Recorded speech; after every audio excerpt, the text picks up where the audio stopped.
The Federal Reserve announced Wednesday it will keep interest rates at a 23-year high, after a spate of worse-than-forecasted inflation data evaporated hopes for a sizable pivot in monetary policy this year.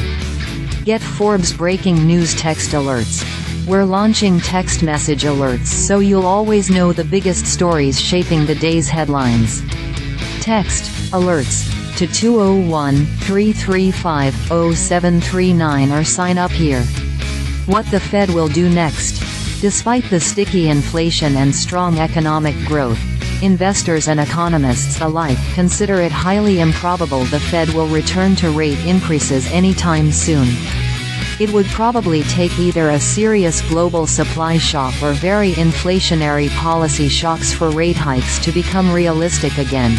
Goldman Sachs chief U.S. economist David Mericle wrote ahead of the latest Fed meeting, noting the recent uptick in inflation data exhibit no signs of genuine reheating, and is rather a matter of transitory tailwinds. Futures contracts indicate 25 basis points of cuts to a target range of 5% to 5.25% is the most likely scenario by year's end, a far cry from the 175 basis points of 2024 cuts priced in at the beginning of the year. The Fed itself most recently indicated it expects rates to settle at 4.6% by the end of 2024, 3.9% by the end of 2025 and 2.6% in the long run, according to median quarterly Fed staff projections released in March. The target federal funds rate only officially determines the interest paid on overnight transactions between financial institutions, but borrowing rates of all forms tend to closely follow the Fed-determined range, impacting the costs of everything from mortgages to government debt and corporate loans.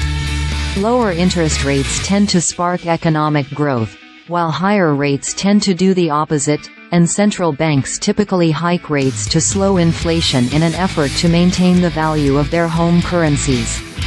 Bonds and stocks alike typically lose value in higher rate environments, as existing bonds bought at lower yields become less appealing than their newer issued counterparts, and stocks decline as investors often opt for the higher guaranteed returns of instruments like money market funds, and corporations' earnings power declines. After keeping rates close to zero for 2 years to stimulate the economy during the early days of the pandemic, the Fed hiked rates by more than 500 basis points from March 2022 to July 2023, owing to inflation climbing to its highest level since the early 1980s. After the S&P cratered 25% through the first 9 months of 2022, stocks proved remarkably resilient in the new regime, as all 3 major indexes set fresh all-time highs earlier this spring.